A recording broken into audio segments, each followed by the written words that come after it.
I mean, I was aware of the circumstances at the time. The first thing I said was, "He's dead." And then everybody else told me, "No, he's like Michael A. I don't know, he ain't dead." I'm like, "He didn't fucking show. He's fucking dead." Um, and then I started to get the feeling like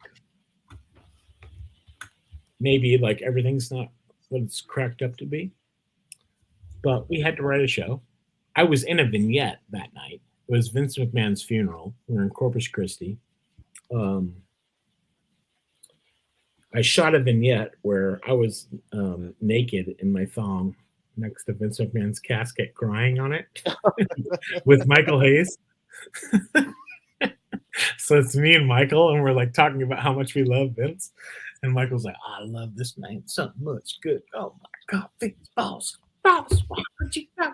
And then I'm there, I'm like humping the casket, you know.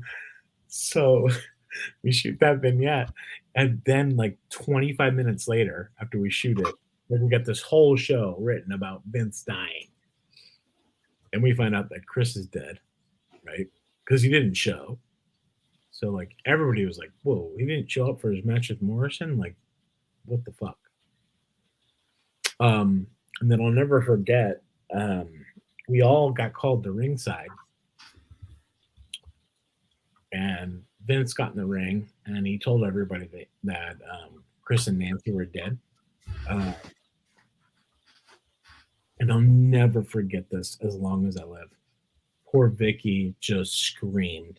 She screamed, "No, no, no, how can no?"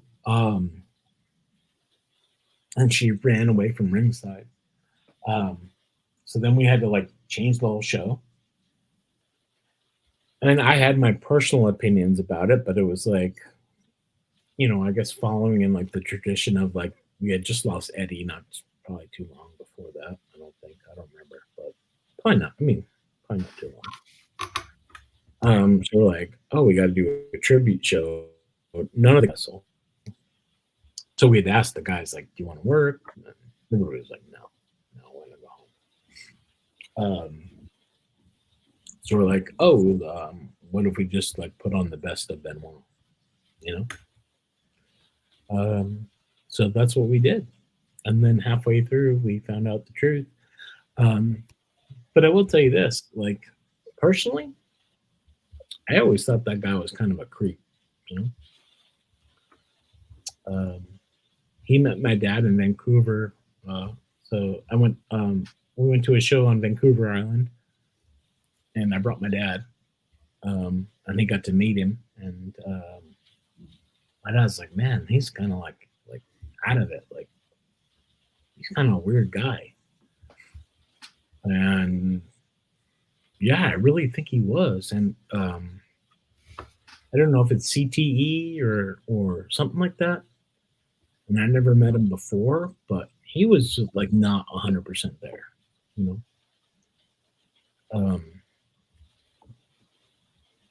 But he was so respected by everybody that like, I mean, they like literally like sucked his dick all day. Like, oh, Benoit, like Vince loved him. Oh, it's the best.